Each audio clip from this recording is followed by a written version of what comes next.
Welcome to this Caring for Creation Forum.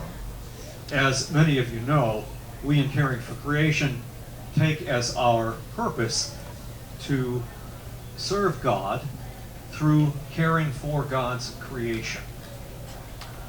Reaching that state that we often talk about at Bethel of harmony with God, self, nature, and others. So we welcome you, and in just a moment I'll turn the microphone over to Scott to introduce this morning's speaker. It may seem strange, as I said last week, for us to be talking about plastics and recycling when our theme of the day for worship is the healing power of service. And as I said just a moment ago, we serve God as we serve by generously caring for God's creation, as we are enjoined in Genesis 1:28, where God gave humans dominion over the earth, but we understand dominion not to mean domination, but caring responsibly and serving. So, with that introduction, Scott, would you introduce our speaker? Thank you. So as we continue our theme from last week, where we introduced our Hard to Recycle collection bins that we have out in the foyer area. So make sure, if you didn't come to last week's forum, to check out a brochure on your way out to the parking lot. You can see the different bins out there and what you can bring to help us in our recycling mission.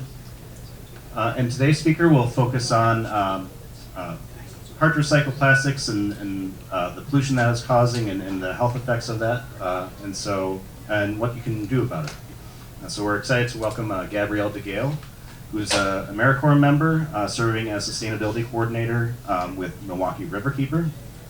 And she also wears the hat of Volunteer Coordinator for the local grassroots movement, Plastic Free MKE, whose goal is to reduce unnecessary single-use plastics. Gabrielle received her bachelor's degree in conservation and environmental science at the University of Wisconsin-Milwaukee and has focused her academic and professional career on giving back to the environment. Looking ahead, Gabrielle is excited to further her studies in environmental science with plans for graduate school and more experiences working in her field. Welcome, Gabrielle. Thank you. Such a nice introduction. Well, hi everyone. Thank you so much for coming after your service to just listen more about one of the best topics in the world, plastic. Super fun on a Sunday afternoon to be talking about this. So I won't go into introducing myself all over again, but I did want to just give a little bit of background on Milwaukee Riverkeeper, where I serve through AmeriCorps. So Milwaukee Riverkeeper is a science-based advocacy organization in Milwaukee working towards swimmable and fishable rivers. So we got 3 major rivers in our Milwaukee River Basin. And a large part of that was started with cleanups as one of their programs. And Milwaukee Riverkeeper realized that most of the pollution that they were finding was plastic. And they heard kind of whispers of this group that were meeting every so often called Plastic Free MKE. And they thought, well, this is probably a great program for us to get involved in because this is the kind of pollution we're seeing. So they kind of helped the movement go forward in 2019 and has been the administrative background for this group. So my role as Sustainability Coordinator is more like a volunteer coordinator for Plastic Free MKE and kind of helping the administrative side of that. So I'll talk a little bit more about that later, but today I'm just going to kind of cover the effects of plastic, its complexities, who plastic free is, and what we can all do about it. So while I like to focus on actions that we can all take, it's kind of important to have this basic, deeper understanding of plastic and what kind of pollution we see. So we know it's polluting our environment. We see pictures like this often, and it's also polluting our waterways and even our health. So locally, we're seeing 22 million pounds of plastic enter the Great Lakes every year. Half of that ends up in Lake Michigan. 86% of all beach litter that's collected in the Great Lakes is plastic. 85% of our fish in Milwaukee rivers have plastic fibers in their intestinal tracts. And just to put into perspective, a pound of plastic is 3 pounds of carbon dioxide emissions. So that's about 300 million tons of carbon dioxide globally every year, just from plastic alone. So, it's important to know that yes, plastic is a problem, but it's also important to recognize the other side of it. Why was plastic created? What is good about it? Why is it still being used? So some of the benefits to plastic is that it's lightweight, it's easy to carry, it's very convenient, low cost, it's made to never break down, it's made to make our food last longer for distribution, transportation, things like that. So you can see here, it's really important for the medical field. Prosthetics made from plastic is a lot easier than metal. Plastic water pipes are used so that they never rust. There's plastic tubing around electrical wires to prevent fires, and plastic wrapping around food for it to last longer. It brought down the cost of cars significantly. So there's a lot of good to plastic. The point of it is to last forever. So what's not good about it is when it's made for single use. So single-use plastic, what we mean by that is just the type of things that you might use for an average of 12 minutes, and then it just gets tossed. And the problem with using plastic for that is kind of what I was just saying. It lasts forever. So why would we be making things single-use that's made of a material that is going to persist in our environment? So that's kind of why Plastic-Free MKE focuses on single-use plastic specifically, because it's making up most of the pollution that we see. It impacts us through our food, our water, and our air. A really concerning fact that's honestly a little bit outdated at this point is that we're ingesting a credit card's worth of plastic every week. Every week. And to put that into more of a perspective, that's like 12 plastic grocery bags a year. Yeah, so it's really alarming, and it's targeting single-use plastic makes this a little bit more achievable for us, because that's the kind of thing that's polluting our bodies, right? It's coming from food, it's coming from those plastic water bottles. When plastic breaks up, it gets into our system via microplastics. So it's kind of just the main reason that we focus on this, because it seems very unnecessary that we're getting this kind of pollution. And so in order to kind of reduce plastic pollution, we first have to understand what type of pollution we're seeing. So this data comes from the Alliance for the Great Lakes and their beach cleanups that they do. So this is the data that came out this year. And so this is top litter items that were collected during the beach cleanups all over the Great Lakes region. So you'll see that the first item here is just random plastic pieces that they cannot identify. And then coming in second is one that people don't typically think of as plastic, but it is smoking related litter. It used to be the top one, and now it's number 2. But there's actually a plastic filter in cigarettes, so they don't decompose in the environment, they just persist. And you'll also see here that most of the items are food-related packaging. So another thing that happens during these cleanups is that people can actually characterize all this trash. They can even take a step further and kind of see what brands are these things coming from. So multiple countries are a part of this group called Break Free from Plastic. It's a global group working towards this very similar goal. And so they do these things called brand audits. So they get all this data in, and you can see that the top 5 polluters here, so Coca-Cola, Nestle, and then PepsiCo and some other ones, they all produce food packaging. And it's the most common items that people find. So 18 out of 20 of the most common items found were food packaging. So it's really important to see here where the pollution is coming from and who is making these products, because that's who we can target for accountability for polluting our environment. So, a big term that I'm sure you've all become aware of more recently is microplastics. So once these food wrappers, cigarette butts, sachets, stuff like that get into the environment, the sun, the waves, or wind is breaking it up into plastic pieces that gradually get smaller and smaller until you can't see them without a microscope. So that's what microplastics are. And we like to say that plastic is not breaking down. It actually just breaks up, right? So it's just breaking into smaller and smaller pieces, so tiny that you can't even see it. And we don't know the effects of microplastics quite yet. There's more and more research coming out about it, how it's affecting our health, our wildlife, but they can't quite trace plastic directly to health problems. They can trace it through the chemicals that are used to make plastic.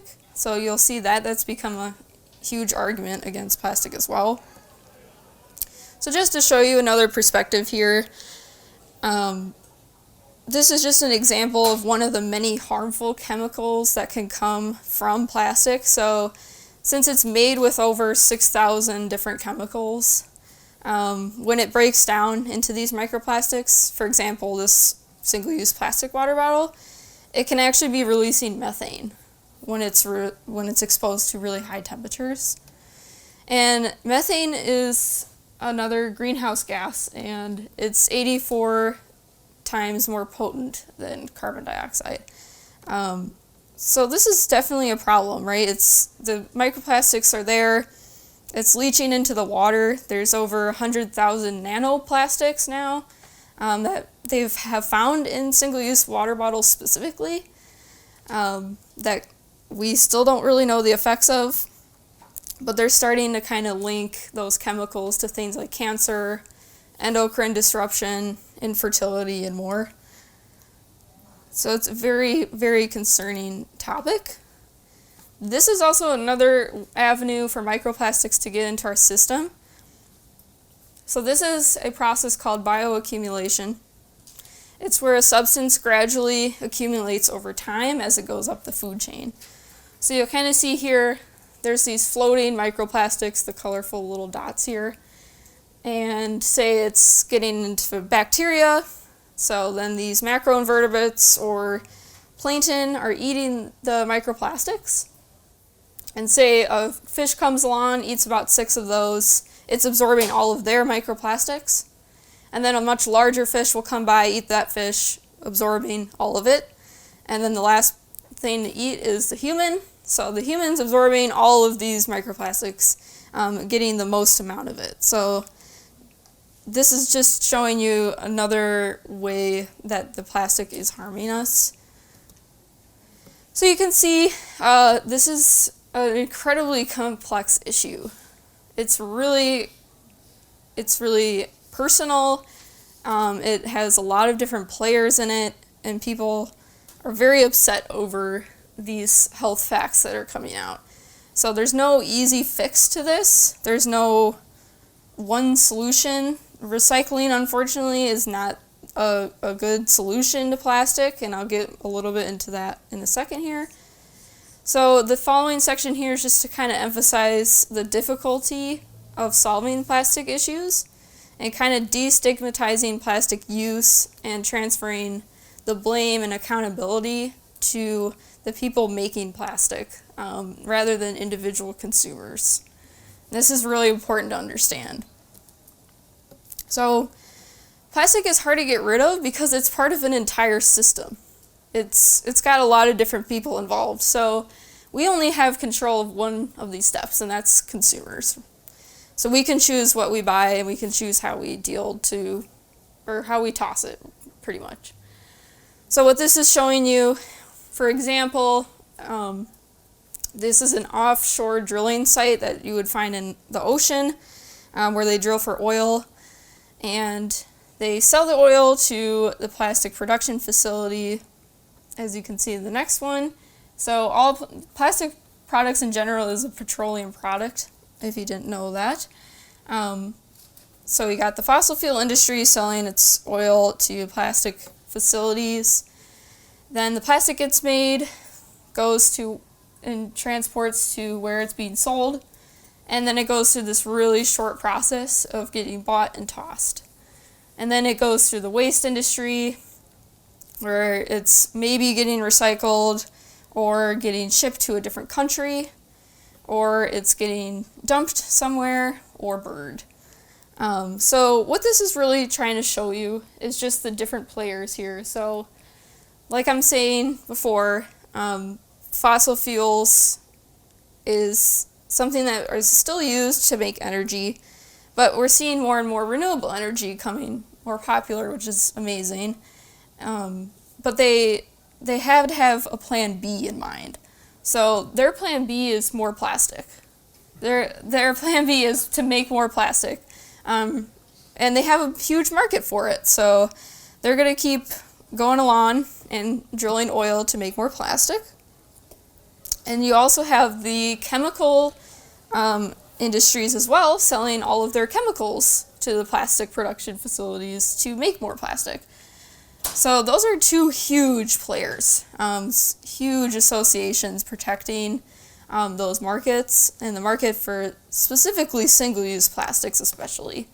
And if it continues as it is now, plastic production is set to triple by 2030, which you would see the effects of that. There would be so much more pollution. So what I really want people to understand here is we as individuals can make our choices and make, the sustainable decision that we can. But they're the ones that are continuing to perpetuate this problem and protect it with these different players. So that's really important to understand here. It's also just incredibly hard for us to understand where we can cut out plastic because it's hidden in things that you would not expect. I'm sure, I don't know if anyone has seen this picture before. It came out a couple of years ago, but there is like a plastic lining when it comes to aluminum to protect from the metal itself. So they made this picture out of Coca-Cola specifically to target them. Also, microplastics can come from toothpaste, lotion bottles if they're made from plastic. Sometimes the little cotton swabs here can be made from microfibers that are plastic rather than all cotton. Things like tea bags can be made from microplastics as well. So it's just incredibly hard for us as individuals to try and figure out what we're going to avoid because you might not even know that there's plastic in an item that you're using. So plastic recycling is something that was taught to all of you from a very early age. So when plastic was getting created in the 50s, they made a big campaign that you have to recycle, and if you don't recycle, you're a bad person.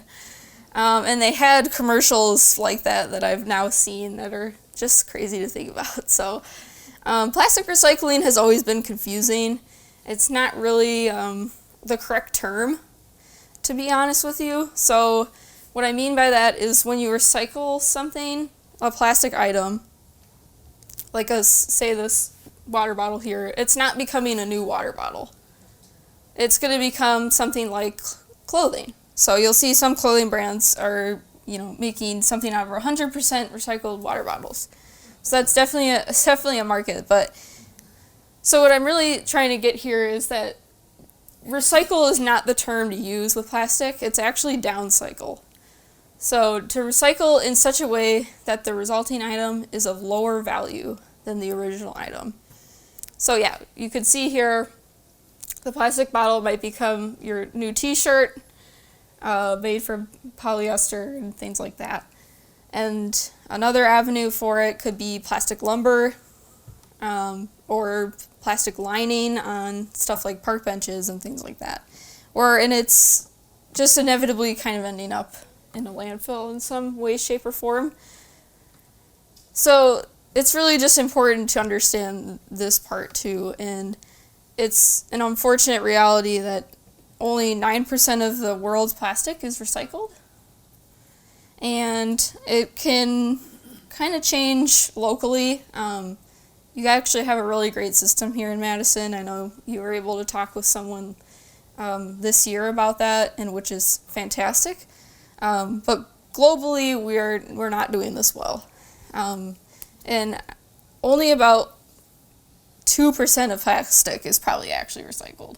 So even if we put all of our eggs in that basket of improving recycling or chemical recycling, as they're calling it too, that still means, like, if we were twice as good at it in like 10 years, say, that's only going to shift it to 4% of plastic recycled. So it's not really something that is a solution. And I'm sure you also heard this term before too. So because it's so confusing, we do this fun little thing. I do it all the time. It's called wish cycling. So you're putting non-recyclable items in the hope, like just hoping someone's going to come along and take care of it, and it's going to get processed. It's going to become a t-shirt. I just know it. Yeah, so this causes issues, and I know you guys have talked about this before. So it's just important to know your local recycling, what they actually are processing, and when in doubt, throw it out. It's a fun little one for all of you. It's also confusing because they use all these numbers and they put a triangle around it to make it look like it recycles, to make it look like it's in the system forever and ever and ever. But that's not actually what it means. So these are just plastic resin numbers. It's just showing you what type of plastic it is. I'm not going to say all these hard to say words. I don't know how to say most of them, but for example, the number 1 type plastics, you're going to see that as like a clear type plastic, like the single-use bottles used for many beverages and stuff like that. That can, and more often than not, is downcycled into fleece jackets or clothing, carpeting, stuff like that. Number 2 plastic is another one that's more accepted for recycling, or HDPE. So this is your opaque plastics. This is things like milk jugs or more rigid containers. And this typically would be used as plastic lumber or picnic tables, things like that. And number 5 is another one that's sometimes recyclable as well, or PP. It's like a medium weight opaque plastic as well. That's downcycled into things like plastic crates, playground equipment, things like that. But again, it's very challenging, and just knowing locally what numbers they're actually accepting in your bins and where you need to actually drop off some of these things. I'd just add a point that Brian Johnson said is, even if it has, a number that's recyclable, the shape of the container makes a difference too, because your recycling system may not be able to process that if it's just a flat piece of plastic as opposed to a bottle or other container. Or if it's Exactly. too small, right? Yeah, it's too small, Yeah. or the way that the recycling system separates plastics from metals and cardboard, it can't handle a flat sheet of plastic. Yes. So that's also really confusing, Like right? communion cups. Yeah. So it's not a great process for plastic. There's so many barriers to it. It's just not a good solution. But I'll get into that a little later too. Another tricky thing is we like to focus on policy change as a group. But there's this really tricky thing here in Wisconsin. We have a preemption ban, so we can't just ban single-use plastics. So in 2015, the state of Wisconsin passed the Assembly Bill 730, limiting the authority of cities, villages, towns, or counties to regulate auxiliary containers. In our terms, that's bags, cups, bottles, other packaging use that's reusable or single-use, doesn't matter. So specifically, in Wisconsin, we can't enact or enforce an ordinance regulating its use, disposition, or sale. We can't prohibit or restrict it, and we can't impose a fee, charge, or surcharge on these auxiliary containers. So this is a challenging law for us. because we want to see some changes and get a plastic bag ban, but we actually cannot ban it. So there's ways around it. We were able to successfully get around that a couple of times in Milwaukee. It's something that definitely can be replicated in this state, and thankfully in other states that have had preemption, we have a large network together of ways that we can strategize around it. And most recently, Montana is working on overturning their preemptive ban, which is slightly different from us, so it's not highlighted here. Preemption phrased, what is preemptive exactly? So, Or prohibited? yeah, so it's just kind of saying, like, we can't enact any sort of ban. It's kind of just to protect whatever material it is. Yeah. So, as a movement, we try to focus on these big systemic changes, more legislation changes, less production of plastics, liability to companies producing plastic, and having them pay the cost to get rid of it rather than it being on us. So I'm just going to get into plastic free now, of what we do in Milwaukee, how it started. So our main goal is to reduce unnecessary single-use plastic, like I was saying before. And at the end of the day, this is a grassroots movement. It started in 2018, just by a group of people chatting every month, getting together, and talking about plastic in ways that we could help our community out and see less pollution in the area. So since then, it has grown, and we have 42 different partners. So we have community activists, we have nonprofits, faith-based groups, businesses, restaurants, so many more. Our government's involved with it as well. So it's a movement that's really grown. It's given us a lot of positivity towards this issue, and shown us that if we're working together on this, it is possible. And we're at this stage where we're kind of providing ourselves as a model for other communities, to kind of start this similar program, really copying and pasting everything that we've done, because we like to say that there's no need to reinvent the wheel. All the information's already out there for us to use. And yeah, we can just all promote it together. So just a little bit more about our different initiatives that we have started. They're all community driven. There's volunteers at every stage in the programming. And one of our very first programs that was started in 2020 was our refill stations. So this is just a hydration station at different community events where we provide 5-gallon water jugs, and just give out free water to people, to prevent the sale of single-use bottles. So this has become super popular, and now we're invited to major events in Milwaukee like Pride Fest. We were even invited to Milwaukee Metal Fest last year. So yeah, it's really grown. We also have our lake-friendly programming, which is probably our most popular thing. So this started as a pledge for specifically businesses, food service businesses like restaurants, bars, and cafes. And they take a pledge and sign a contract with us saying they'll reduce their plastic, and they follow just a set of guidelines to help them do that.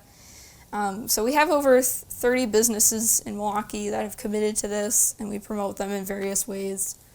And this program was extended to neighborhoods and even conferences. So that has become a really good thing to see. We also do fun events. We'll have our public meetings for people just to get together and talk about the issue. We hold stuff swaps, so people just bring items from their household that maybe they don't need anymore and swap it out with another person in the community for free, just to instill this idea of reuse and reuse before getting rid of something. And then on our website, we have our education toolkit for educators. Milwaukee Riverkeeper is able to go into classrooms and teach specifically about plastics, and we help build that curriculum. And so we get into a lot of Milwaukee public schools, which is great. And then our coalition partners can be involved in our strategic focus groups. So we have a policy group, our lake-friendly group, a diversity, equity, and inclusion group, education, and community engagement and outreach. So that's just a little bit about plastic-free. Some of you were able to get handouts. I don't have enough for everyone, but if you would share that out with your community, and just taking pictures of things too is helpful. So everyone asks usually what we can do, what can you do as an individual. So of course, like I was saying before, it's very hard to do this alone. So we encourage you to do it together, to kind of do DIY things as you can, because it's not always an easy solution, and the sustainable options sometimes are more expensive or not easy to use, and it can make it a really inequitable solution. So these are just some of the ways that we've found that it's a nice way to reduce your exposure and relatively cheap, all things considered. We also just say to act with others.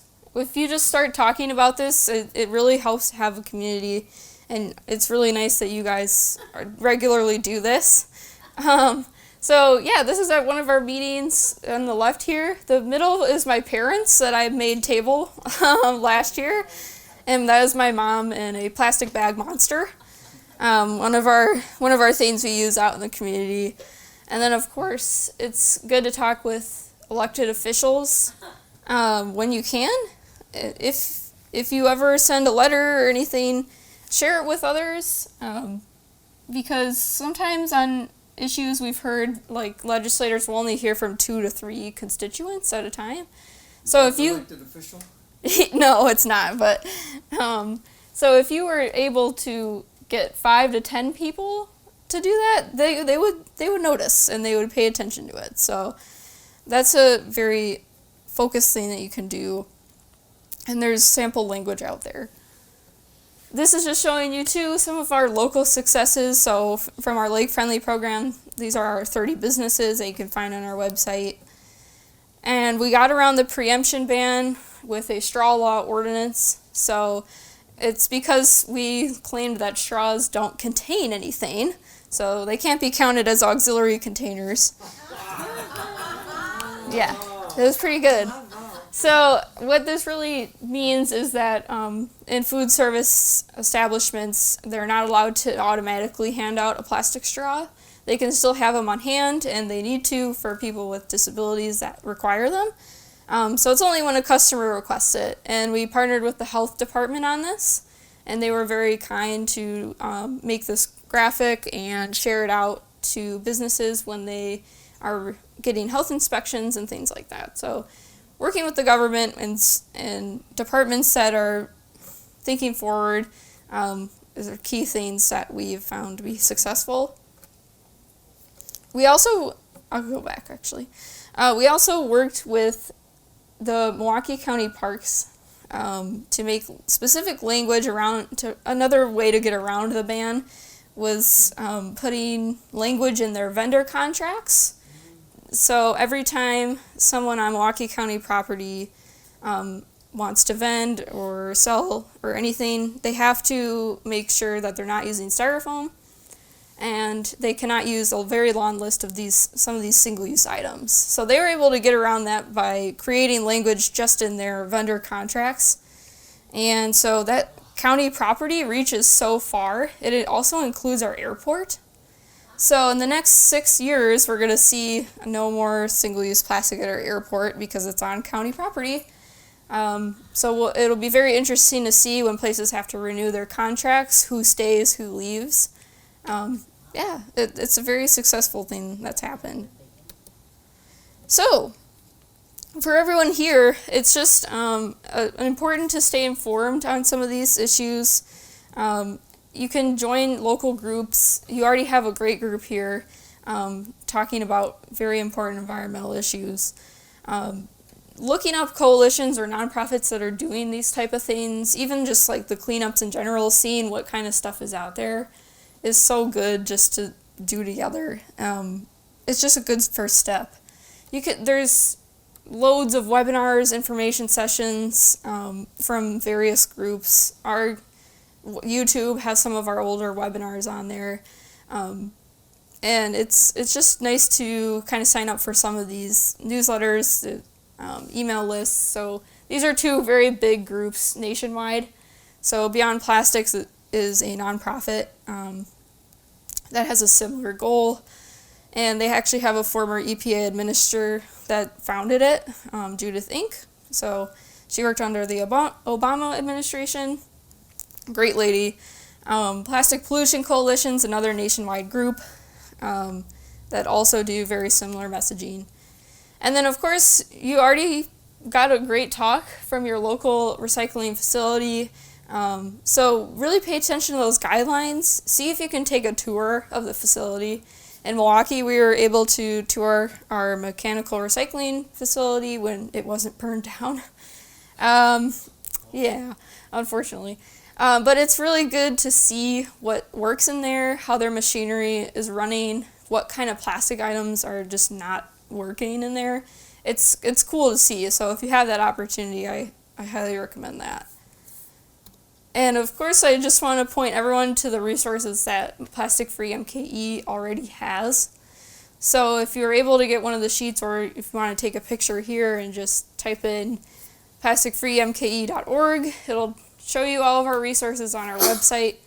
There's also our education toolkit has activities for all ages. It doesn't have to be just for classrooms. So there's a lot of information there that you could do to learn more about this. We have a monthly newsletter and social media, and of course you can email us with any questions that you have. So I know I've been talking for a while, and everyone has questions about plastic, so I will turn it over to questions. Thanks. Yeah, and just so everyone in the room can hear, I'll bring Mike to you if you have a question. Thank you so much, Gabrielle. Thanks. I'm wondering if you know if these microplastics that we ingest in fish or in water, or I understand you breathe it in as well through the air. Is that excreted from our bodies, or is it like metals that just builds up like it did in your fish illustration? Right. Yeah, that's something that they're starting to look at. It's really unclear. Because there's a chance that the microplastics are breaking up even more in our bodies, and the other term is nanoplastics, right? So that's something they couldn't, it's really hard to see. So at the moment, the research that I've been seeing is all of the ways that it's entering our bodies and where it is in our body, right? So there's not too much information about if it's coming out, so, yeah. Just more of a comment than question. We've been talking last week and this week about recycling, this particularly in plastics, but if you're interested in seeing how materials are separated in the resource recovery facilities, I would suggest going to Pelletieri's website, and they've got several videos on there of their equipment and conveyor belts and the machinery that separates the paper from the metal from the plastics, how it separates various different types of plastic, how it separates different types of different colored glass, and all that. Very interesting. Kind of, I think, it'll point you in a good direction as far as how do I, as a consumer, how do I manage my recycling in my curbside bin? Yeah, absolutely. That's great. And also the City of Madison has a great recyclopedia that when Brian Johnson was here handed out, but it's also on their website as well. So I'm assuming you were talking about outside refillable stations? Yes. But at least Bethel's replacement of our water fountains has that resource on the back wall so that you can take your existing bottles and fill it. So I haven't seen many or any around here, but hopefully we'll increase and do that sort of thing. That would be good. And you only need to bring a bottle. Yeah, it's a great program, and we're starting to create a toolkit for people to just run the stations on their own when they have various events. So, yeah, we're working on that. So what are your thoughts on the bacteria that's been found that's actually able to process and eat plastics? Right, yeah. So we've heard a lot of these like microbes or bacteria that can eat and consume plastic. This is not a great avenue to, explore. It's not something that's going to be scalable. The little bacteria aren't going to be able to process our, millions of tons of plastic that we produce every year. And then there's just the question of how is it processed in the bacteria itself? Is it breaking up into microplastics and things like that? So it's super unclear, and I wouldn't suggest that as a solution. Again, I guess this is more of a comment, but I'm very pleased that you pointed out how plastics are in things that you don't expect. Yeah. For instance, like the name tags that we use every Sunday are really on the back of plastic.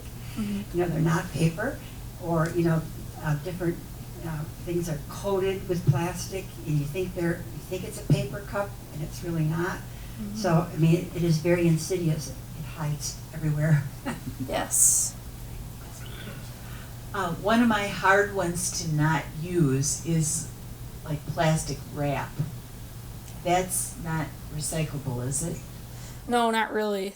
Yeah, so some of those drop-off locations you'll see at grocery stores will take either just plastic bags, or they'll take number 4, which is kind of the same like soft plastic material.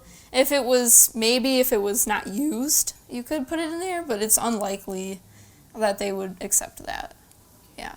But it's just, there are some things that we can't replace, right? Some things that are just hard to live without, and that's okay. We just need people doing this imperfectly. We all just kind of need to do it imperfectly. Yeah, so if it's just targeting one item, it makes a big difference. It really does. One of the problems with plastic wrap or sheet plastic is that it can really foul up the automatic sorting equipment. Right. Tangle it up Mm-hmm. and require someone to get in there and untangle the mess. So Yes.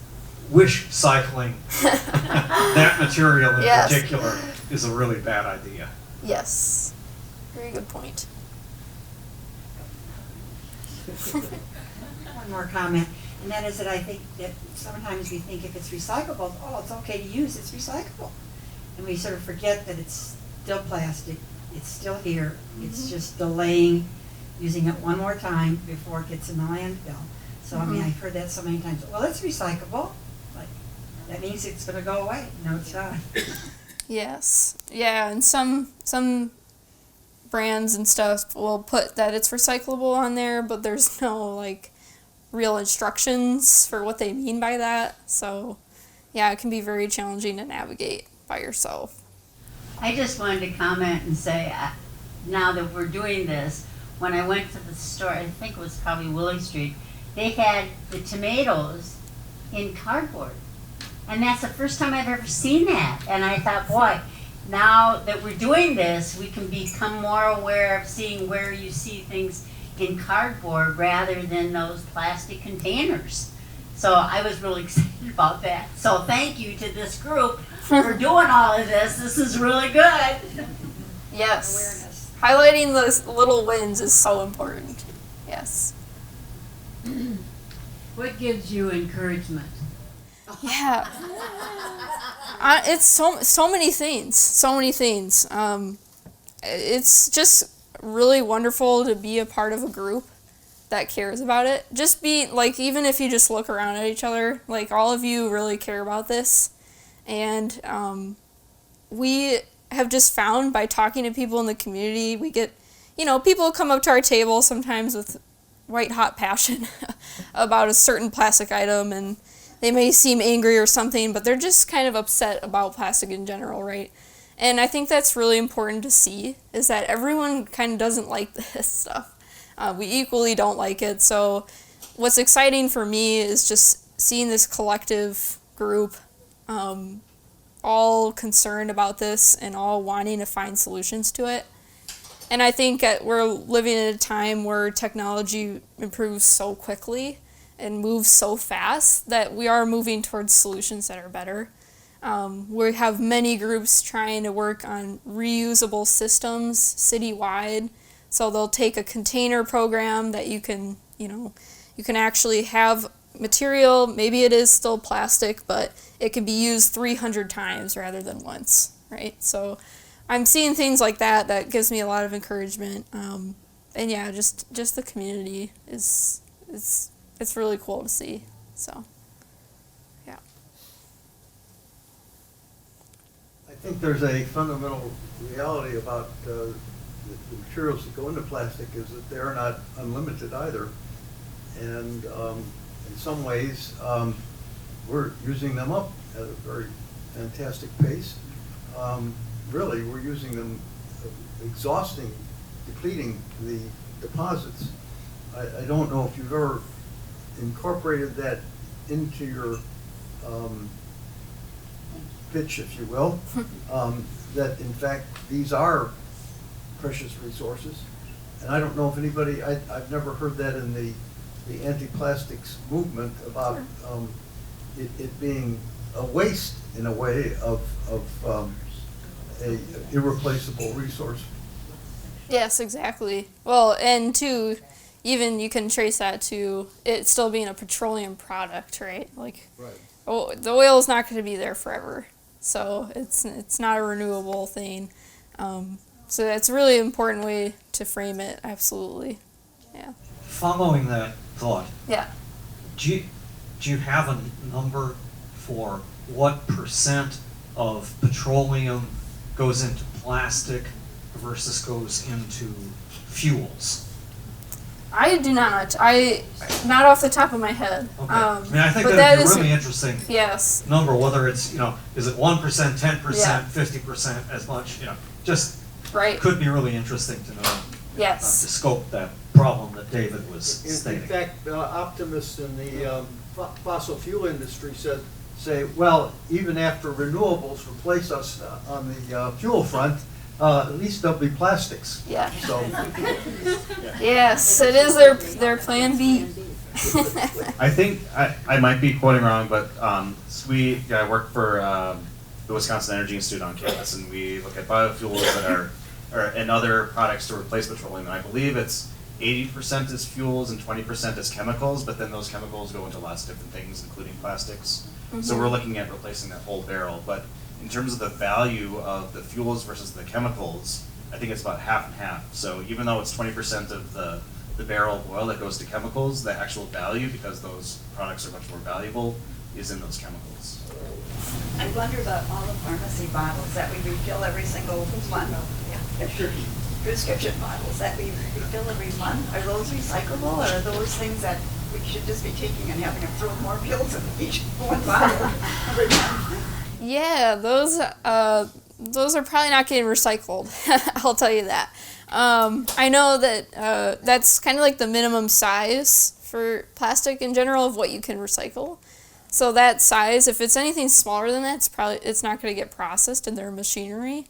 But pill bottles in general, like there's some communities that will reuse the pill bottles, have drop-off things. It's not super well adopted here.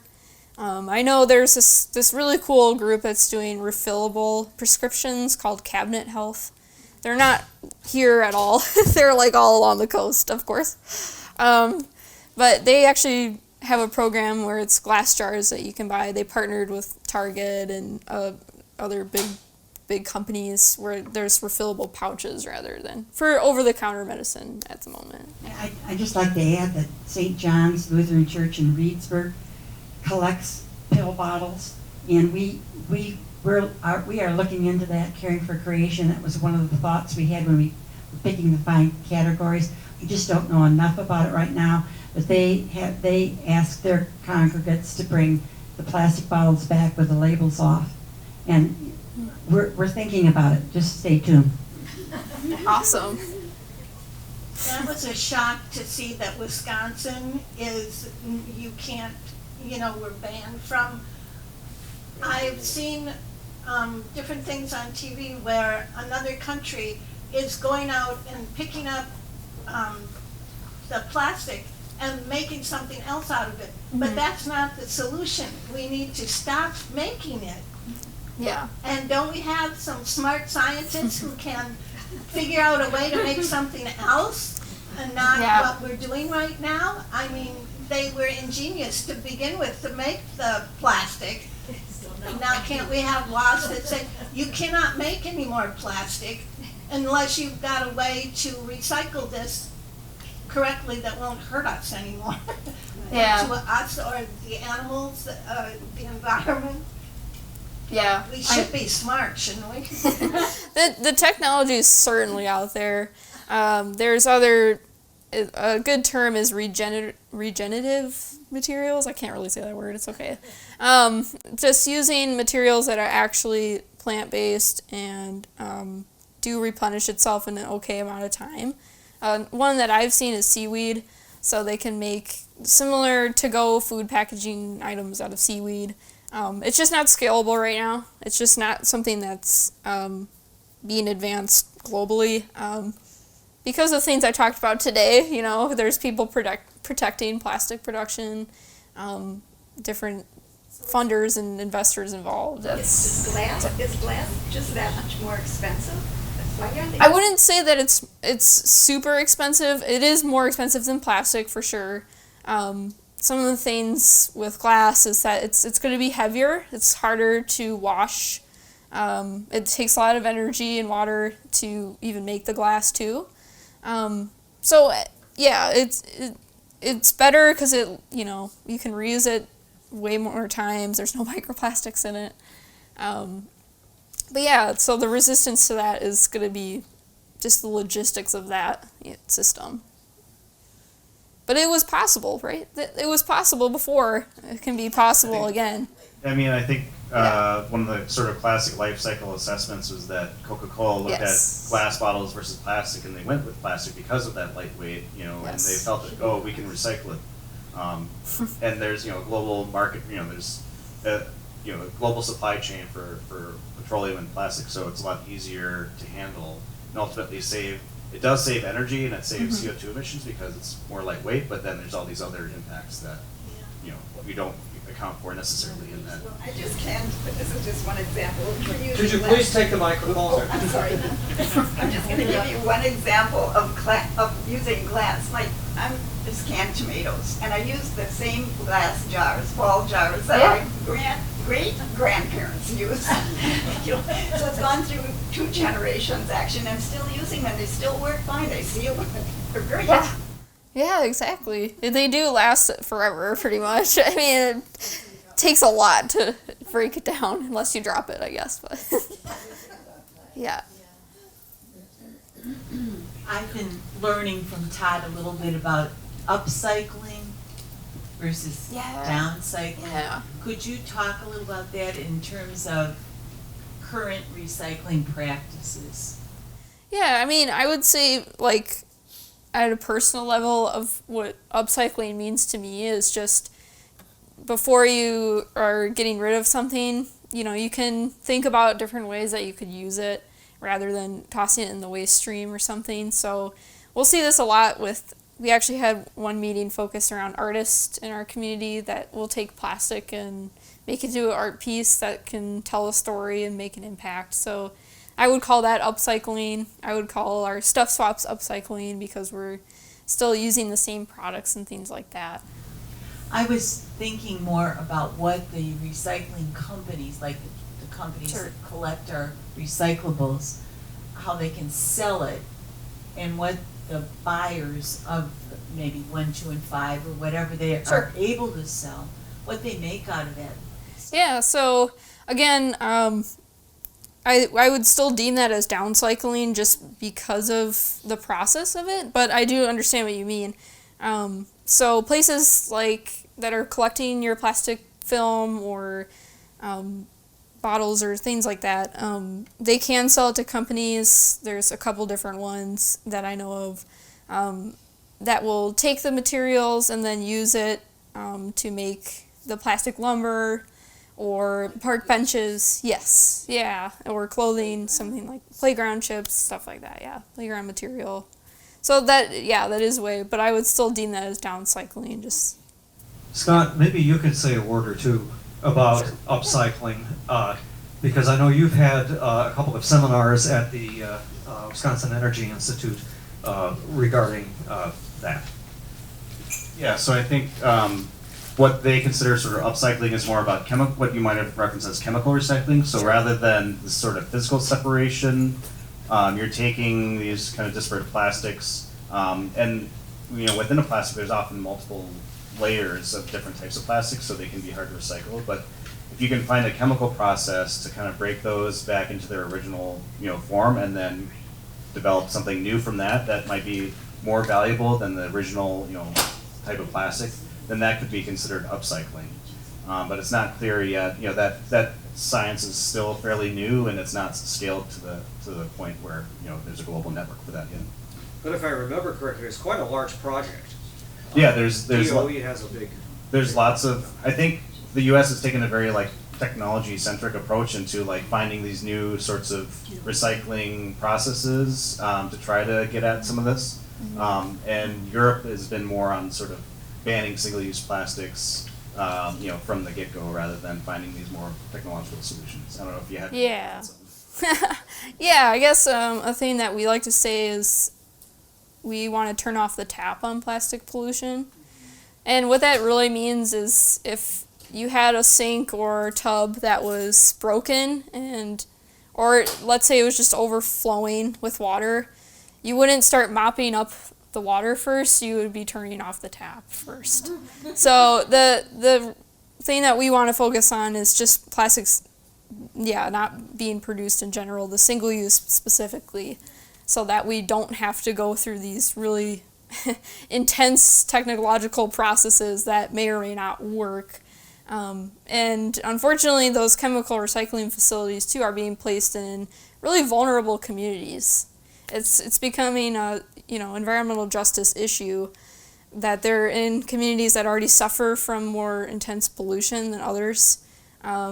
I'm sure you've heard of the real ways to transfer the chemicals made from plastic, and there's derailments in places like East Palestine, Ohio, and Pennsylvania that suffered from polyvinyl chloride being burned from a derailment in their community, and that causes cancer pretty quickly. So, just things like that. Those chemical recycling facilities are, they're proposing to be built in those same areas and operate in those same type of areas, which is not fair to those communities. I want to follow the question or comment a little while ago about can't we ban plastic manufacture? Let's remember, with an election upon us, that roughly half the politicians in the country oppose regulation and want to reduce regulation. And what we're talking about in terms of banning, say, single-use plastic, is regulation. Yes. And as Scott pointed out, that is more palatable in Europe than in the U.S. So keep that in mind when you go to vote. Yes, definitely. I was just remembering a trip to England some years ago, and we were staying in the same place for several days, so we went to the local grocery stores to buy food for our dinners. Nobody used plastic bags to take their groceries. Everybody brought a bag with them, maybe a little string bag or some sort of fabric bag or something that they could just stop on their way home from work, pick up what their dinner was going to be, and take it home. And it shocked me because I had nothing with me, and I was wondering what to do, I think they came up with a paper bag or something. But, it's just getting used to it. Yes. Yeah. So it takes a lot of behavior change, too. Yeah. Awesome. I think we're at time, but thank you so much, Gabrielle, for your talk and for sharing all of this.